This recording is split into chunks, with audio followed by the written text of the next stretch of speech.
Meni jo'ralarimda masalan ko'pchiligi davlat ishi yoki boshqa ishlarda ishlaydi. Aytishadi, chetga ketmoqchiman, qiyin bo'lib qoldi hozir deydi-da. To'g'ri, tushuntiraman. Qanday ketmoqchisan? 5-10 ming dollar sarflab ketaman deydi. Ketsa bo'ladi, qora mehnatga. To'g'ri, hozir qiyin vaziyat bo'lib qolgan. O'shanga hozir ketganing bilan baribir qaytib kelasan. Keyin nima qilasan desam, biron bir biznes qilaman yo uyda biron bir ish ochaman deydi. Xo'p, umrchi, oilasichi kim o'ylaydi ularni?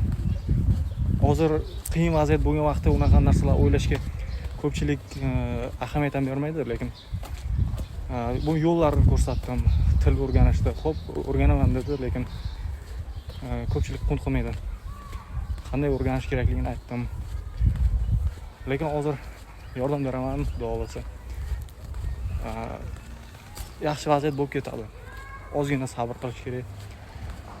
O'zimdan o'tgan narsalarni aytyapman, bu o'zim gapirayotganim yo'q bu narsalarni.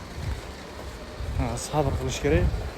Faqat ozgina kuniga bir qadam tashlash kerak. Kuniga bir qadam yetadi.